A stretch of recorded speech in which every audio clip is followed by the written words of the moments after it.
our embassy in Ottawa, also our consulate generals in Toronto, Vancouver, and Montreal aim to better serve our citizens and strengthen our relations and bilateral ties with Canada. Following the opening of this Turkish Consulate General in Vancouver, and in line with the demands of the Turkish-Canadian Association, Turkish religious services were extended to our citizens in Edmonton and also Vancouver. Of course, religious services is not only about the Turks living here, but for Muslim Canadian society in this part of Canada. Our honorary consuls generals in Alberta and Saskatchewan continue to serve our citizens as well. I just met honorary consuls of some other friendly and neighboring countries as well. Very nice to meet you all. Dear friends, we are gladly observing the continuous increase in our bilateral trade with Canada. And 2017 was not an exception, and we expect a reasonable increase, taking our trade volume to almost 3 billion Canadian dollars for the first time in the several years. There are some different figures about the bilateral trade volume, but I got the latest information that is about $3 billion. Comparing 2016, it's a tremendous increase, I have to emphasize. But we believe we can do much better, and there is the potential. Therefore, the Turkish community in Canada will also play their role to increase our commercial ties and also bilateral trade volume. Port of Vancouver is dynamic commercial hub of Western Canada, is ever-expanding capacity, is contributing to the healthy growth of the British Columbia economy. And Turkey, as one of the leading countries in economic growth, aims to have stronger ties with this booming commercial center commercial center of North America. And our presence in Vancouver will help strengthen our economic interests in this Pacific Rim as well. And Turkey shows its commitment to the British Columbia and Western Canada through its official presence in Vancouver. And we have the one of the priority of our foreign policy is to serve our diaspora in all over the world.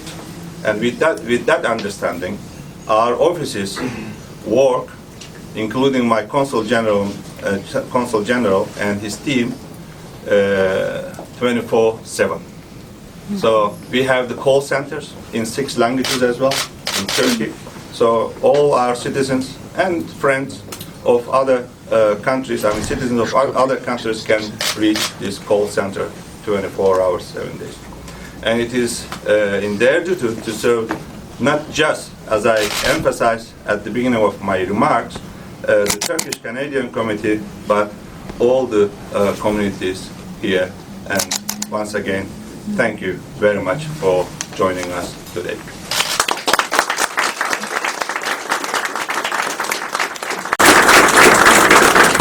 Is it with Javier or Cemal? Vancouver is the Hawaii of Canada.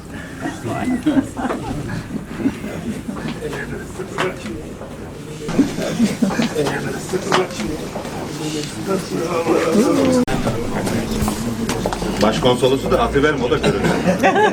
İşte şunu şöyle gel biraz vereyim. Daha böyle. Assalamualaikum. Aleyküm How are you? Good. Alhamdulillah. We welcome you to Vancouver and on the official opening of your consulate office in Vancouver. It's great to have our Turkish community and the Turkish consulate open here in Vancouver.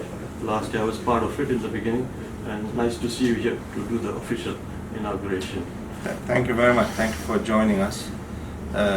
We have opened this consulate general 2 years ago, and the consulate moved here, this office, last summer, and now finally, alhamdulillah, we have been able to open together. And thank you very much for joining. And this is the Consulate General not only for Turks, but all our Muslim communities, as well as Turkish Canadian societies and Canadian citizens as well. I was just looking at the news last night about a tragedy at the airport in the plane almost get off. Good thing, alhamdulillah, all the passengers were safe, and the Turkish officials really acted fast to protect their safety. Thank you. Thank you. Alhamdulillah.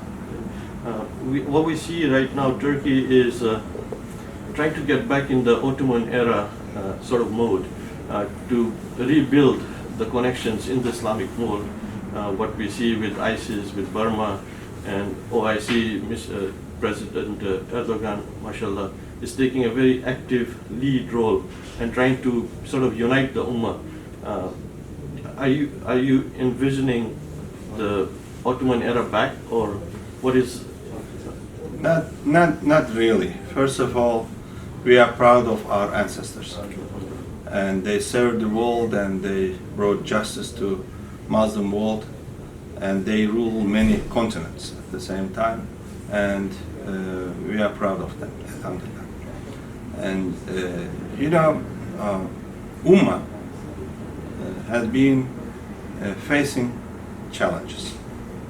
When you look at the challenges, sometimes it is between Muslim countries, sometimes it is between different Muslim societies, and sometimes it is actually Islamophobia and intolerance and xenophobia that our Muslim brothers and sisters have been facing in many different parts of the world.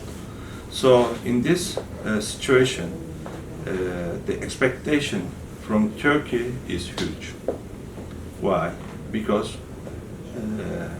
President Erdogan has been so vocal to raise all these issues. Yes. And the issues, even many of the leaders in the world cannot dare to speak up. Therefore, the expectation of Ummah from Erdogan and Turkey is there. Therefore, we need to meet these expectations. Secondly, we are chairing the OIC summit, and President Erdogan is chairing the OIC right now.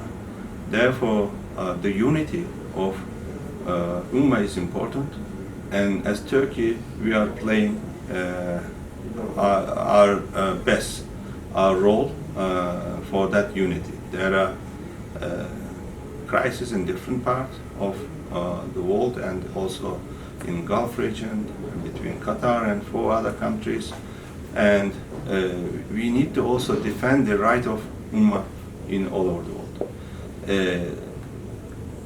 There are radicalized groups, terrorist organizations, using our religion, Islam, which means peace, to recruit more people and also to kill not only others but also Muslims.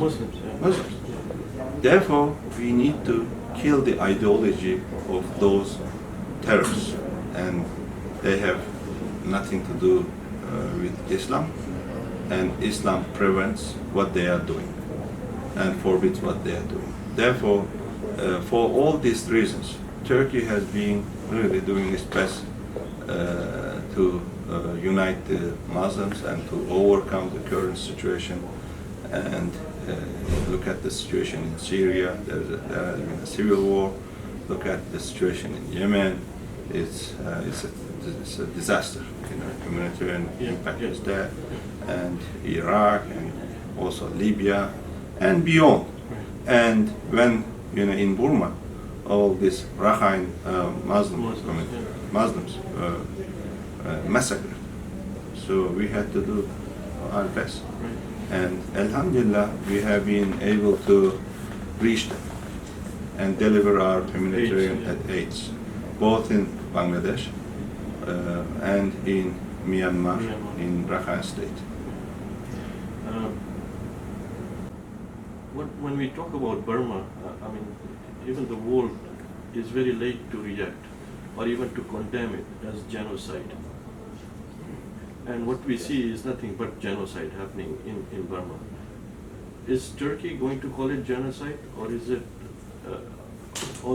and is also just giving humanitarian aid at this moment? I know it is the most important thing at the moment, but is that enough to stop? So, What can OIC do, or the Muslim countries? right, I think as the Muslim countries, we should be more active, and we should be engaged with the authorities in Burma or Myanmar. And there is a new regime, a kind of new, but not much change since the new regime came to power, because of the establishment there and also statical. We reacted immediately, and we have been talking to authorities, and we brought this issue to United Nations and also to the attention of the OIC, and also with other Muslim countries. We have been working together with them. We have been working to improve their living standards. The genocide is not a generic word, it's a legal term. So to define what happened as genocide or not, I think we need to get a court decision. So it's not a generic word, and it is a legal term. But what is going on over there is a crime against humanity, and therefore the ones perpetrators should be brought to the justice. Okay, this is also what we need to work all together. What we see also Turkey playing a very active role is accommodating all those immigrants coming from Syria, all the ISIS, the backlash from ISIS, people leaving and migrating to Europe. There's a lot of pushback from European countries that Turkey should take more and more and more. How much can take? And what do you see? Is that a solution? Just accepting immigrants? It is for sure that it has been a huge burden on our shoulder, but we never regret it, because these are people fleeing the regime, war, terrorist organizations, and they have no other place to go. Okay, and therefore we maintain this open door policy. We didn't only open our the borders, but also our hearts and our houses. And we have spent $30 billion so far, more than $30 billion. What we receive from international community is around $600 million. And we made a deal with European Union, and they pledged $3 billion for 2016. Yeah. We are already in 2018, and only 900 million euro came to Turkey. For this. It's not coming to my budget. It's going to those vulnerable people. We need to build more classes. We need to improve their living standards. There are almost 1 million school-age Syrians living in Turkey. Therefore, we shouldn't lose the next generations. So it has been a huge burden, but we have to do it. I visited, together with the spouse of President Erdogan, Madam Emine Erdogan, and his son, and also together with other colleagues, Cox's Bazar. And now we have Turkish Red Crescent there and other agencies, and also doctors and the nurses. So it is not only about the refugees in Turkey. Wherever there is a displaced person, or wherever there are vulnerable people, we have to reach them. We are obliged to reach them. We have also some camps in northern part of Iraq. Almost 40,000 people are living there, because all these cities, Mosul and others, destroyed, and they cannot go there until we rebuild all these cities. And we are also reaching the IDPs in Syria. And they need our support. And we work with some other NGOs and UN agencies, but we are aware of our responsibility, and we never regret it. And we have the principle of our foreign policy or motto is enterprising and humanitarian foreign policy. In terms of humanitarian assistance, Turkey is second after US in the world. This is the figure of 2016.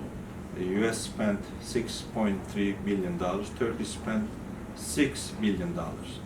In 2017, I have the confidence that we will be at the top because we didn't cut our humanitarian assistance. Therefore, this is the actually generosity of Turkish nation, alhamdulillah. And we have strong economy, we have the potential, and alhamdulillah, we are gifted. Therefore, we need to share all what we have with our Muslim brothers and sisters and other people in need.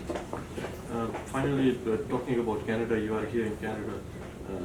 How's Turkey and Canada's relationship, and with our current Prime Minister Justin Trudeau, who, mashallah, is quite active and quite vocal in talking about against Islamophobia and protecting the rights of minorities and all that. We have very good relations with Canada. We have some issues like FETÖ terrorist organization. From time to time, Armenian issue is raised here, but we are doing our best that those issues are not overshadowing our bilateral relations. And our bilateral trade volume has been increasing. And we have been allies in NATO, and we have been working together, cooperating together on many issues. And with the current Prime Minister, actually, we have even deepened and strengthened our relations. And Prime Minister of Canada, as you mentioned, has been very vocal, and he has been raising all these problems without any hesitation. And his role in this region and beyond is crucial. And President Erdogan and Canadian Prime Minister also get along very well, and they are good friends. And Foreign Minister is also my personal friend, and we have been working together, and we have the political will and determination to further strengthen our bilateral ties and our cooperation on regional issues. What opportunities do you see here in Canada for Turkey? In terms of business, in terms of... Well, I see that more and more Turkish businessmen are investing here. Right. And more Turks are working here, and talented young Turks, engineers, investors, and architects, and and in IT sector, and vice versa. I see more Canadian direct investment coming to Turkey because Turkey is presenting opportunities. Turkey is a fast-growing economy, one of the fastest in the world. I think in the last third quarter of 2017, we had the fastest growing economy in the world by 11%. And mashallah, alhamdulillah, we are working hard. And also in different sectors, we see the potential, and looking forward working I know together. there's flights coming to Toronto from Turkey. Do you think anything happening here on the west coast of Canada? Canada is so huge, it's like half of Europe sitting here. Turkish Airlines have been flying to both Toronto and Montreal, and also planning to fly to Vancouver. That will be And I'm going to encourage them actually. Yeah. I see the potential. There's a lot Since of I arrive here, I yeah. see the potential. The market from here to Middle East, like this Qatar and other airlines picking up passengers from Seattle, just 2 hours away, to Middle East, to South Africa. Turkey has routes all over the world, and it could be a nice hub, not only for Turkish citizens, but Right. Middle Eastern and as well as South Asians who go to India, Pakistan a lot. They can use Turkey airline as a Turkish Airlines has a huge network. Yeah. In terms of international destinations, Turkish Airlines is at the top. At the top. And I see many Europeans and Africans, Asians, they prefer Turkish Airlines Yeah. not because of the connectivity, Yeah, but also the service yeah, and the quality of the service and also the planes, you know. And we have a very young fleet, and we are inshallah going to increase this network. Turkish Airlines is flying 51 destinations only in Africa wow. and all over the world right now. And therefore, I will recommend Turkish Airlines to speed up the process to fly Vancouver as well. Inshallah, we will open the first phase of the third airport. And by 2023, we will be able to open, inshallah, the last phase. And then Istanbul Airport, the third airport, will be the biggest airport in the world. Sure. In this case, I'm sure Turkish Airlines will increase its frequency to many destinations and also increase the destinations that Turkish Airlines is going to fly, because the capacity of the current Atatürk Airport is not enough. And I'm sure other airline companies will be also flying to Istanbul with the new airport. Well, with that, it's been a pleasure talking to you.